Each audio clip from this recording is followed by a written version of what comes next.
right. Hi, everyone. Thanks so much for joining us today. I'm Ashley Spinelli, your host for today's Data First Forum, Festive Forecast 2025 Threat Predictions. I'm thrilled to have you all here as we unwrap some of the most pressing cybersecurity threats we might face in 2025. We've got a sleigh full of insights and predictions to share, and a bag full of presents, including CPE credit, which you all will earn for joining us today. Our panelists have been working hard, decking the halls with their knowledge and expertise, and they're ready to share their predictions for the threats coming down the chimney. I'd like to introduce you to Matt Radulak, a staple on the Data First Forum and Varonis's VP of Incident Response and Cloud Operations and EU Sales Engineering. Say that 5 times fast. Say hello, Matt. Hello, everyone, and thanks for having me here as one of your presenters. Yeah, like that. We also have Mike Thompson, Director of Cloud and Security Operations here at Varonis. Say hello, Mike. Hi, everyone. Thanks for coming to join us today. Try to get in the festive spirit with my sweater, although it's not very chilly here in Dallas, Texas today. It's a great sweater. And we have Ed Lynn, Cloud Security Architect here at Varonis. Say hello, Ed. Hey, everybody. Thanks so much for having me on today, guys, and hopefully we can share some great knowledge today. And you're working on your Santa Claus beard there, Ed. I can see it. It'll be in by Christmas. Yeah, I just need the white paint. Yeah. So they've been making a list, checking it twice, and they know which threats are naughty or nice. And with that, I'll hand things over to you, Matt. All right. Before we get started, Ashley, you are on fire with the puns today. So I just want our audience to get into this vibe. If you can come up with a Christmas pun or an AI pun based on everything that we're doing, I think we're going to be on a roll today. And I'm talking about one of those Christmas Yule log type rolls. So let's get started. My first question, and I'll ask Mike, I'll ask you, I'll ask Ed, have you ever been fooled by a deep fake or seen a deep fake that you couldn't distinguish from reality? I'll start here, Matt. I don't know about a deep fake. Thankfully, no one's targeted me with a deep fake, but certainly AI generated images I've fallen for. And I think, I've seen a lot of them. Like I think AI imaging technology has come a long way over the past year, and I'd like to think I've gotten better at spotting them. But I was actually just having this conversation with a group of my friends last weekend. I don't know if anyone's seen this image. It was going around the internet a couple of months ago. It was like a guy fighting an alligator. It sounds insane. Sounds like obviously this should be a fake AI generated image, but it was at the time. Really had trouble scrutinizing if it was real or not, and I had to kind of search, say kind of try and get debunked. Is this an AI image, or is this guy actually drop kicking an alligator in the middle of a swamp?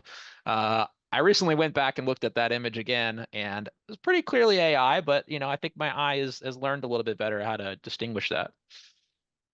And before Ed goes, I'll give mine. I saw this video of a bunch of former presidents and heads of nations, and it was like AI generated video that looked like they were all in like a rap music video, with like the people and the cars and the jewelry and all that stuff.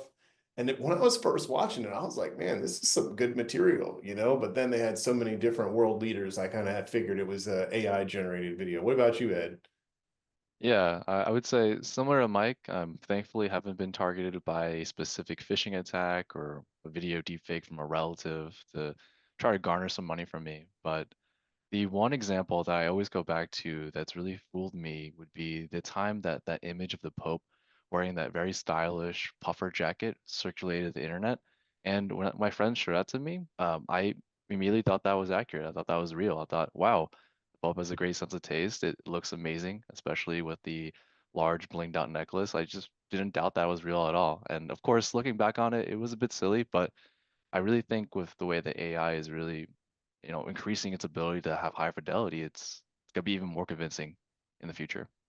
Just to kind of make things a little serious for a second, I lead up Varonis's incident response team, and we have unfortunately been called in to investigate incidents where the source of the attack was from AI. One that really comes to mind for me is it was a nation state actor from the Asia Pacific region. They targeted an organization and they embedded an employee in the interview process. And that potential employee pretended to be someone else throughout that entire interview process. So in every video interview, even though they sounded like themselves, they didn't take on the voice of this person, but the company didn't know what that person should sound like.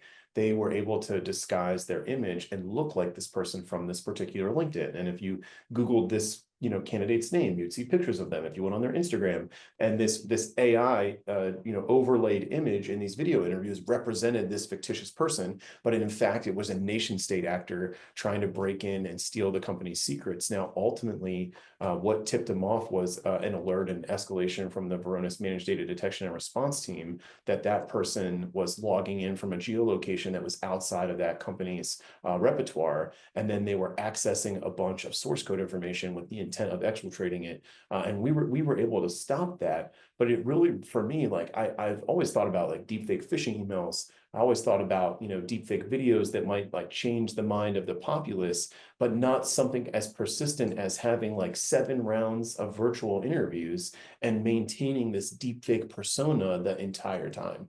That one really, like, for me, in terms of trends for 2025, right up there at the top. And Mike or Ed, anything like that you guys have had experience with? Yeah, I mean, in general, I think we'll get into this a little bit more later, but we've seen an increase in just sophistication in general with like spear phishing attacks, like the AI, not just from deepfakes, but in terms of being able to, you know, eliminate some of the telltale like spelling errors and grammar things that we used to see. That's a thing of the past, right? AI has really erased that. But on the deepfake side, there was another really interesting story earlier this year. Where a deep fake with the CFO, they were impersonating the CFO, and were encouraging an employee to wire millions of dollars. And they actually had a Zoom call like we have here, all of us up with multiple different staff members.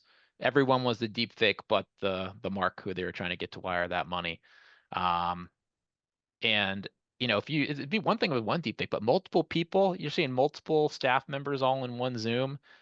I mean, I think you would start to maybe even call your own sanity into question if you're like, how skeptical should I be that everyone else but me is fake, right? That you're getting into kind of Truman Show territory. So I just think that Always thinking about the callback mechanism, like what the banks tell you to call them back at their number to validate it. I think more and more we're going to have to just be suspicious of almost everything in that regard and try to call people back. And for me, it's cemented that we got to have an in-person interview.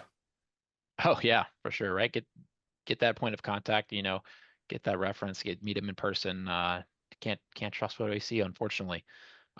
This has all got me thinking. I get this question a lot when I'm at different conferences and stuff, like how do we actually protect against deepfakes? And what can we practically do? I think something from like a risk mitigation factor that we might want to consider is who's our high risk individuals within the organization because of their public presence, right? If you have that LinkedIn rock star who's always posting on social media and getting their face out there, it's great for marketing and great for the company, but maybe increasing their risk of someone who might be targeted. They might have a lot of their, hey, I'm doing it right now, being on this webinar. Hopefully, no one's capturing my video for deepfake purposes, but our public presence is putting us at risk potentially. Yeah, And we can maybe tell based on their sweaters if the sweater of the deepfake is fancy enough or not, Mike. yeah, and who do you guys think would be the most vulnerable to it, like a deepfake attack? Like, is it they're a part of the population? Is there a particular user base? Like, who's going to be the victim? Yeah, when I think about that question, I think about it from two different sides, right? There are, as you're saying, Mike, the high profile individuals that may be vulnerable from the sense that their likeness is constantly plastered over social media. Their voice can be easily replicated because there's just so much data out there. But also from a business email compromise perspective, employees that, let's say, have financial authority or have the ability to remit large sums of money within a short period of time, I think attackers would look and use social engineering to identify those. And of course, putting individuals in an emotionally charged situation, right? I would imagine for that deepfake scenario with that Hong Kong clerk, I mean, you have 6 of your bosses all yelling at you from a Zoom call to do something. It's a pretty charged situation. Is it the new phishing, right? Like, is having an email or a video or a phone call where someone is posing to be someone else, is that like the real threat here? I also really like what Don said. Dunn said, I like the latest FBI note saying choose safe words for your family. Maybe we need to do that for everyone we know, and like a good use of a pass manager. I think that's definitely something to think about, right? Like if you're getting a call, like you always hear about these scams that the elderly people typically fall for, where they're calling to bail them out of jail. Like if they don't use the safe word, that's a good indicator. These are things maybe we even have to have at work and rotate them frequently in order to make sure that we're talking to a real person and not a man. I mean, heck, Ed, how do I know right now that you're not an AI, on this data first one? Geez, you're giving me a existential crisis. How do I know if I'm not AI, just generally speaking? Exactly. The beard, I agree with Klaus. The beard can't be real. You don't have a beard in the photo for this. Well, but let's kind of take this and jump into our next kind of question here. Who's gaining the most advantages from using AI today? I mean, I think it's clearly threat actors. If for no other reason, because they're not having to navigate a lot of the legal or compliance or security red tape that organizations are having to go through before they adopt AI technology, right? Like they're just jumping in head first. They're getting the hands-on experience. They're pushing it forward. We've talked to organizations that have been, spent all 2024 trying to plan how are they going to carefully roll out AI. Threat actors aren't doing that. They're jumping straight in. So I think just from that perspective, they're clearly ahead of the game. And I think, it's kind of like how regulation is always going to lag behind technology.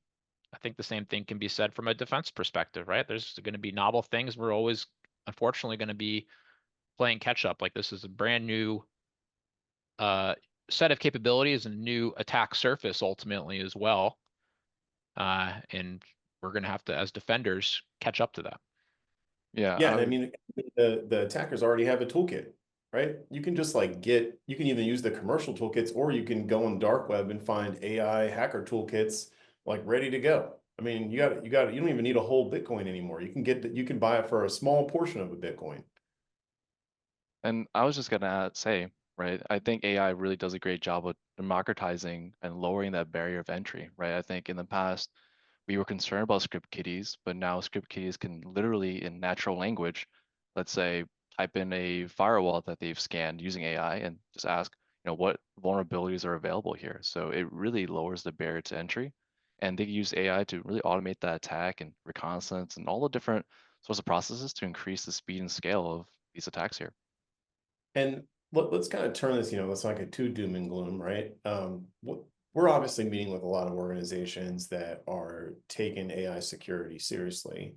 What are they doing about it? I think something that I've seen increasingly, and we've even done it here in Varonis with our internal like cybersecurity awareness training that we make every employee to go through to make sure we keep our cyber insurance premiums, is just awareness, right? Like the deep fake scenarios we're talking about before, that was part of our cybersecurity awareness training this year. But I think there needs to be a lot of that enablement with employees, because I think we have a pretty technical audience here today, but there's varying levels of technical maturity across an organization, and we have to make sure that maybe those less proficient people technically have a solid understanding of the risks as well, and that they take it seriously and with scrutiny, right? I mean, if you we talk about this concept in the past of like MFA fatigue, right? MFA is a great security control, but if it becomes a routine part of your day and you get a prompt and you just dismiss it because it popped up on your screen and you didn't want to see it anymore, I think we are going to have a similar thing with AI. Like right now, it's kind of new and people are applying some scrutiny and human oversight over what they're getting back from AI. But I feel like as it becomes more routine and more part of our day-to-day life, we might lose that. So I think user education is a big thing that I think is really important, but obviously there's a technology side to this as well. Let's zoom out from this security conversation for a second. If you're watching this webinar and your organization isn't using AI at all, you're behind. Like if you're not using AI to make efficiency gains, or generative AI to just, overall make people more productive, or meeting AI to send notes and action items, you're behind. technology is innovating in front of us, and the leaders, the people out in the front, are even using technologies like prompt monitoring. For instance, like many of Varonis customers monitor what their employees do with Microsoft Copilot to look for fraud and abuse. They're also starting to monitor to see who's using Copilots the most to get what I call gains from AI. Like, where are they getting productivity gains? Where is AI proving to be useful? Because you need to do this prompt mining to figure out the good stuff so you can replicate that. Because, you know, not everyone is a skilled prompt engineer and knows what to do or how to use AI. And you as a company, you need to find the people that are doing it well and repeat those behaviors across your company. Because if you're not, there are companies out there that are doing it and they're going to get ahead. And this is even more so for the organizations that are building their own LLMs on top of large LLM toolkits, not just using like, you know, ChatGPT, or not just using, you know, Gemini or Agentforce or Microsoft Copilot. Like, they're building LLMs for their own business and to make them more efficient and to take advantage of AI,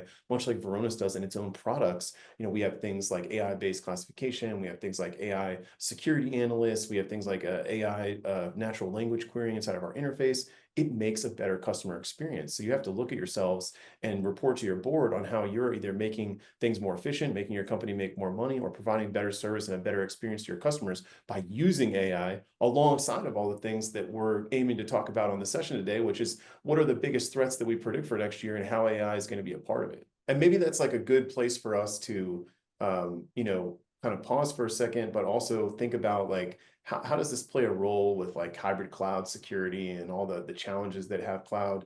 How many public clouds does you and your organization have presence in? And Mike or Ed, anything to add on like the ROI of AI?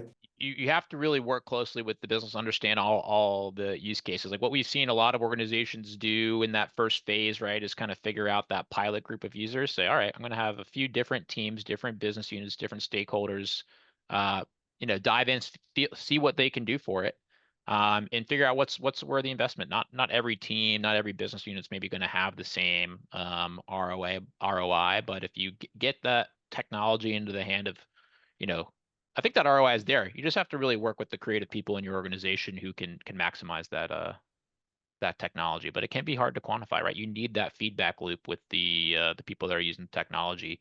I mean, we've done that internally here. We had an internal pilot group, you know, bi-weekly feedback sessions. How did you use it this week? What worked well for you? What didn't? I think that was very valuable, and Varonis helping shape our AI strategy. How might deep fake capabilities look a year from now versus now? And what can we do to stay ahead of that? I can speak to how the capabilities could look like from, you know, potentially an improvement perspective. Some of the tips that I've seen online and I've heard from other cybersecurity practitioners is, you know, while it's difficult to detect deepfakes, there you can look for things like unnatural movements or expressions, inconsistent lighting or shadows, maybe even some distortion of the face and things of that nature. And of course, if they're acting unusual and or you know, asking for unusual requests. But I would imagine in the future, as you know, we're diving into this AI war game where our defensive tools are getting better at detecting that, and the offensive tools are getting better at hiding it. It's going to be harder to tell. And so I think it really falls upon just what is the purpose of this call? You know, what is the behavior of the request of this call? If someone deepfaked Mike and all of a sudden Mike asked me at 8 p.m. on Tuesday to send him Apple gift cards, I think that would draw a lot of flags, even if Mike was looking, you know, as polished as he usually would. And so I think that's how I would answer that question there. And do you guys think there are malicious actors using tools like spam calls to capture what's needed to create a deepfake? Absolutely. I mean, I don't know about spam calls in particular, but there's like any data that can be scraped is going to get scraped, without a doubt. Like Yeah. I think unfortunately we just have to assume that that ship has sailed, and if that, you know, every avenue available to make that personal data valuable to a threat actor is being pursued.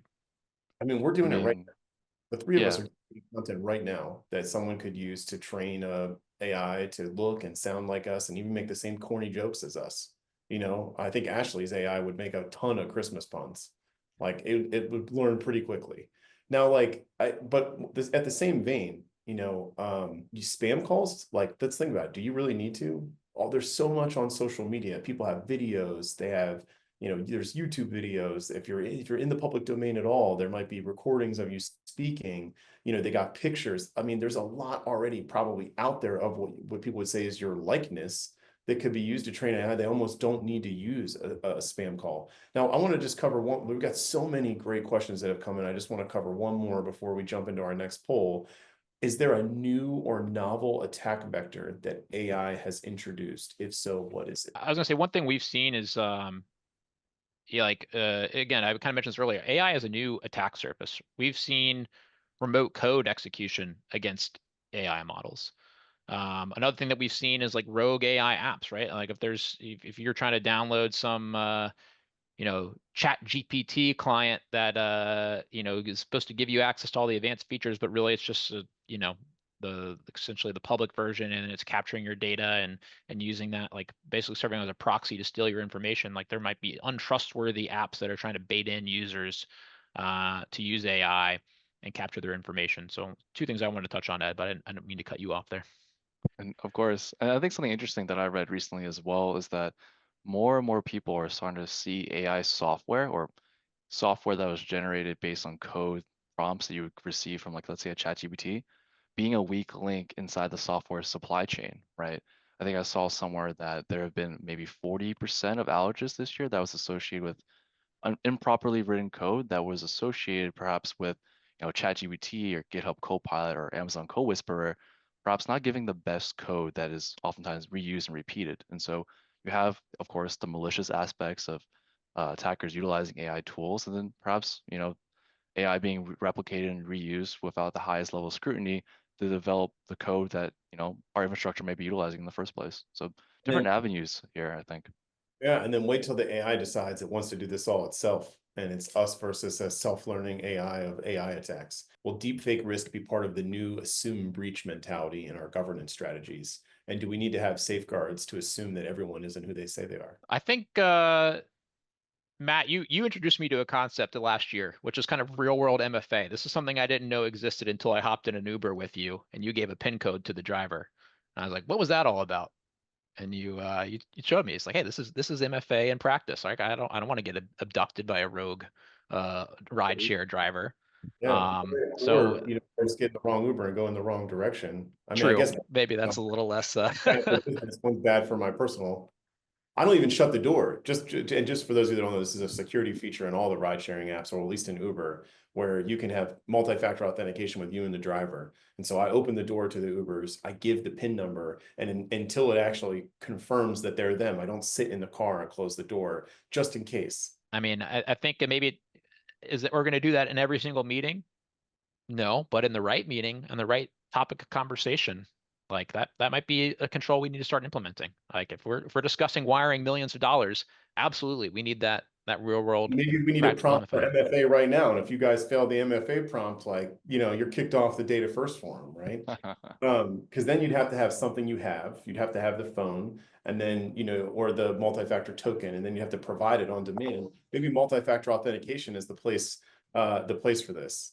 I think a lot of like cloud security, it's like a Swiss cheese model for a lot of organizations. You all think you have this impermeable outer shell, like that block of cheese, but in reality, it's because you don't have the visibility to see the holes.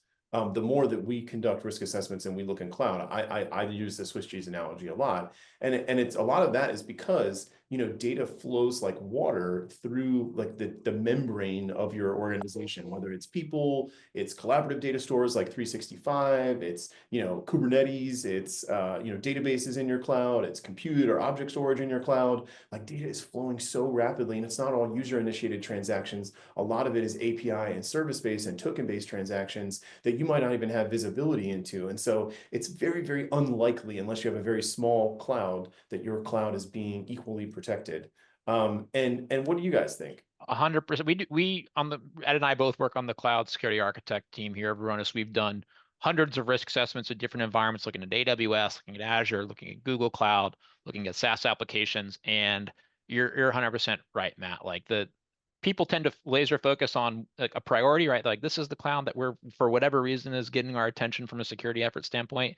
And we got some data over here and we don't really know what's happening in this spot. And I get that. You have to prioritize your your data and your security decisions and your budget. But like you said, data flows like water. All these clouds are interconnected. So if you have not putting controls in place that can protect your data wherever it sits, I think you're asking for trouble, and we see this. There's some trends that we see consistently every time we do one of these cloud assessments in terms of exposure, in terms of like sensitive data, like credentials, API keys being stored improperly. I think maybe sometimes people get hung up on this idea of like public exposure. It's obviously a concern. We don't want resources exposed publicly, but getting back into that, the holes inside the environment, we just see so much internal overexposure. Think about like AWS as an example. We create new custom policies. We have access keys granted to applications. We have role trust policies. What roles can assume what other roles, which can access which resources, and creates quite a maze that without proper visibility can be really difficult to understand. And we often refer to as the blast radius, right? In Varonis, what can any given identity do in our environment? And I think when you're looking at in a multi-cloud world, that question is extremely complicated for most organizations to answer and ultimately control. We see the side effects of that, right? We see the results of the difficulty in managing that. And if we take that and we think about like predicting for 2025, I think that combining the two threats we've been talking about is really like the blast radius for the average org in 2025. You've got this new entry point that most people aren't prepared for, right? AI, deepfakes, AI-based attacks. Once an attacker gets control of identity, it's game over. They're just going to use all the tokens. We see less and less dropping exploits, dropping malicious tools, giving EDRs or modern firewalls a chance to pick stuff up. We see attackers exploiting the blast rates, like using the active and the controls that, the access that they have in order to access and exfiltrate information or gain additional privileges. And so like one of those that right now for a lot of orgs might be an insider problem is once deepfakes get better and the entry point for attackers kind of lowers, as Ed talked about, like the script kiddies are now using AI instead of just using stuff they downloaded off of GitHub. What used to be an API key stored in plain text or a password stored in plain text is now the source of your next big breach. Same thing when you think about, like, I always come back to that Snowflake breach from earlier this year, or maybe it was even the summertime, like 100-something organizations fell victim to a very, very trivial attack vector, right? And these are big name companies. They have the security stacks. They have SIEMs, they have modern firewalls, they have endpoint agents, right? Like they're doing all the stuff. But what did they fall victim to? Password reuse with the lack of multi-factor authentication and not enabling what were called network access controls, or limiting, we'll look at some balloons coming up, or limiting where someone can log into your Snowflake from.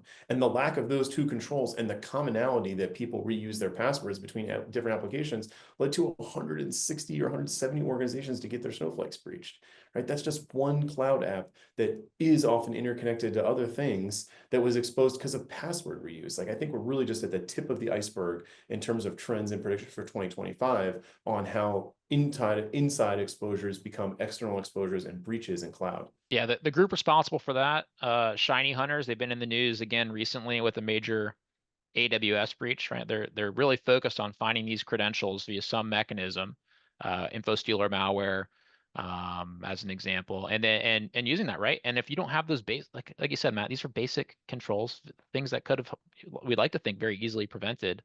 But the wrong credential in the wrong hands, so they can script all this stuff and make it very easy for them to discover the ones that are going to be impactful. It's a growing trend that we see. It's like these identity-based attacks, right? I'm not trying to detect malware. I'm not trying to detect malicious code. This is a valid account that has access to our most sensitive data. And we think about like Snowflake as an example. Like everything in Snowflake's important. That's why you're feeding it into Snowflake and from some of those other data stores, right? It's like concentrating my most interesting, most impactful data that matters to the business into one area. So like having loose controls on something as valuable as Snowflake is kind of mind blowing to me. So let's Ed, I want to give you a question. I gave that Swiss cheese analogy, or I might have stolen that from you. What does that mean? Like, how do people's clouds end up like Swiss cheese?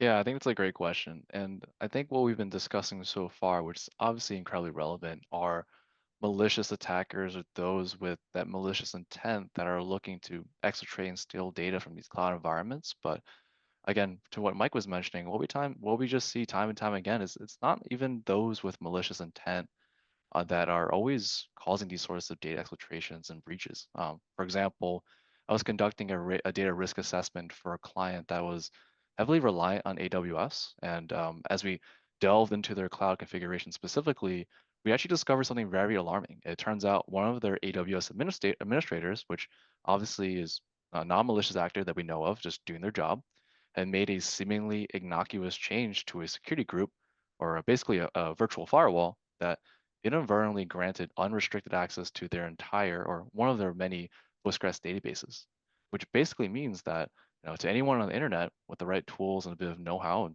maybe a little bit of AI could access and potentially exfiltrate that database. You think like tools like Shodan, which are freely available, I can just scan for any devices that are open to port 5432. That's something that you can use. And when we presented this finding to the customer, the entire team, their organization, their security infrastructure teams, they were really quiet, right? You could really feel that awkward silence there. And then, this AWS admin broke the silence and kind of muttered under their breath, basically something along the lines of like, "Geez, I already told that team to stop doing that a long time ago." And I think that really reveals two critical issues. One, that's not a first-time mistake, right? It sounds like a recurring problem. And two, despite knowing that risk, this team lacked a comprehensive, repeatable system to consistently alert and resolve these critical exposures. And so to tie back to your question, why is cloud Swiss cheese? Well, even if you have the robust security controls that can close that front door, it doesn't mean that, data can leave through the side windows, the back door, the upstairs floor, right? These misconfigurations and unfortunately human error can really create these gaping holes that allow that, flow of data outside the environment. So, yeah, and let's, I know we were prepping before this today, and we get real excited when the three of us get together and talk about like how the world is going to end from cloud data breaches, but and AI, the eventual demise to our robot overlords. But let's talk about insider threats. When I think about 2025 predictions, I see like just like the classic insider job hopping insider threat getting bigger because like imagine your first day at a new job, you're eager, you're excited, and they put Copilot on your computer. Like how powerful you would be to like learn everything about that company and how it operates. And like, I don't know, I feel like somebody that did that at enough places could really learn a lot and have like an intense amount of knowledge that otherwise took people years and years and years to build up this like tribal knowledge of how the company works and what makes it efficient and what makes it better. And if you get access to something like a Copilot on your first day, I mean, you could just ask the Copilot, like, it's the number one thing we're good at. Why? What's the design? What's the proprietary design behind that? I also think that that's going to open up the doors to like a lot of data governance risk. I agree. And while this may not necessarily be a cybersecurity trend, I did read recently that from a poll that one out of every two millennial workers, they're open to job switching and job hunting.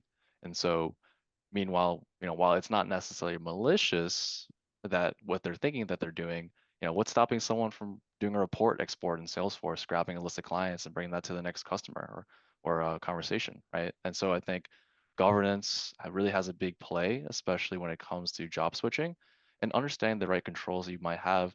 And when you do see someone put in their 2 weeks notice or maybe put at risk, for example. This is a question I often pose to people when I'm trying to get them to think about data security is like, can you answer the question of how much data your summer intern that just started has access to on day one?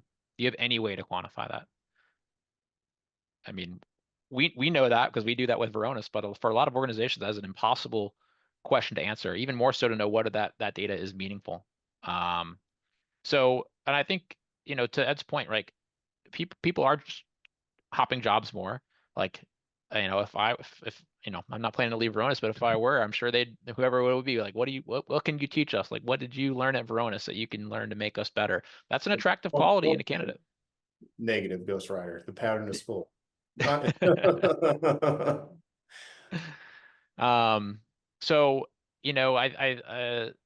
I guess where I was going with this is like that visibility, understanding data access is critical. We were talking about zero trust a little bit earlier. And that often, extends down to the application layer and fails at the data layer, understanding what can any given individual actually access. So I think we've seen a trend in this. I mean, the DSPM market is growing. I think organizations are catching on to the idea that we need these same security controls down to the data layer. But with the economy and the trends that Ed was mentioning with millennials job hopping, I think this is going to be something that organization would be really sharp on being able to identify those insider threats and understand when atypical data access is occurring. Yeah, So I would my, say oh, sorry, yeah, Matt, but the last thing I please. would add to that really quickly is that a lot of the organizations that I work with, especially from a Salesforce perspective, have a really great way of provisioning access to a new user and a really great way of deprovisioning access to that user. But to Mike's point, you just because you're deprovisioning access, can you certainly say what this user touched during that time during their 2 weeks? And for a lot of organizations out there, that question is really hard to answer. And so it's not just how much data that they have access to, but among the data logs that they are accessing, what's relevant? And that's a hard question. So what's a better strategy to protect against the threat vectors that we talked about today? Protect or detect? And while I give Mike and Ed a chance to answer that, we launched a feedback poll for everybody that's out there listening. Data First Forum is made possible by you, our audience, more so than any of the producers from Varonis or me and my co-speakers. And we really, really value your feedback. We always want to make them better, more exciting, and more interesting. We hope you've had a great time with us today. So please take a second and give us some feedback. And I'll ask Mike and Ed the question again. What do you guys think? I would say, based on my personal experience, I like to shift left in the sense of really getting a good understanding of where your sensitive data is or where all your resources are, like really inventorying, what your cloud landscape is, for example. What are the different IaaS, PaaS, or SaaS applications your organization uses, what they might be doing with that specifically, understanding, should there be sensitive data in there? If there is, what type of data is in there? And then applying the right sorts of protections based on that prioritization and the knowledge you gain from doing so. And then, of course, building detective controls on that. But that's my personal opinion. Mike, I'm Yeah. curious to hear So I yours. think that's like a protect. To answer the question of protect versus Yeah. detect, you're saying protect. Yep. Mike? Well, I feel like I need to take devil's advocate from Ed now on the DTech side. Yeah, user behavioral profiling. I think a lot of the threats that we talked about today, AI, insider risks, right? These are not things that we can detect with from a signature-based approach, right? We're not looking at malware signatures. I'm not looking at a lot of things we would usually detect threats at. So having a strong behavioral approach to detection is going to be critical as these threats evolve and get more advanced, more difficult for traditional detection methods to sniff out. And here's what I'll say. I don't like absolute questions like that. It's shades of gray. You got to be able to do both. You got to do your best to prevent, but no, you're never going to be perfect, right? Like you as an organization, you have to be 100% all the time to avoid a data breach, right? And if you take a preventative only strategy, you'll fail.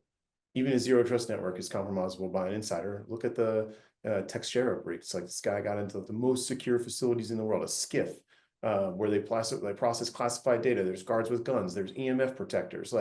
And he got sensitive classified information out of an enclave, a thing that's not even connected to the internet. So you got to be able to protect and try to stop that from happening, but then have a compensating control of detection to be able to know that something bad is happening with the things that are still allowed to happen. And if you can do both of those, that's the better strategy. Should we be expecting bad actors to use autonomous hacking tools and executables in 2025 and beyond? Yes, they're probably already using it. There was actually a POC developed by a blue team or defense team that developed polymorphic AI that basically, upon execution, rather than reaching out to a command and control server for someone to utilize, you actually reach out to a ChatGPT or OpenAI API and then just compile that code on the fly. And so I think it's already being used since 2023 or even before that. And I would imagine in 2025 it would continue or even improve. Mike, any closing thoughts? No, I'm trying to be cheery. That Ed just scared me a little bit, but sorry, this is guys. festive. This is festive today. Well, so then we'll leave it with this. Let's let all of our good actors be on the nice list for Christmas and the holiday spirit, and all the bad actors get lumps of coal in their GPUs to slow down their AI processing. And I think with that, we should say farewell. Thank you, everybody. First, big shout out to Ashley. You did a great job opening us up today, and all the Varonis producers, and Mike and Ed. Thank you guys for being here today. Big thanks to our audience. Yeah, thank you everyone for joining. We really appreciate it, and appreciate all the interaction too. We had some really great questions today. I wish we had more time. Thanks, everybody.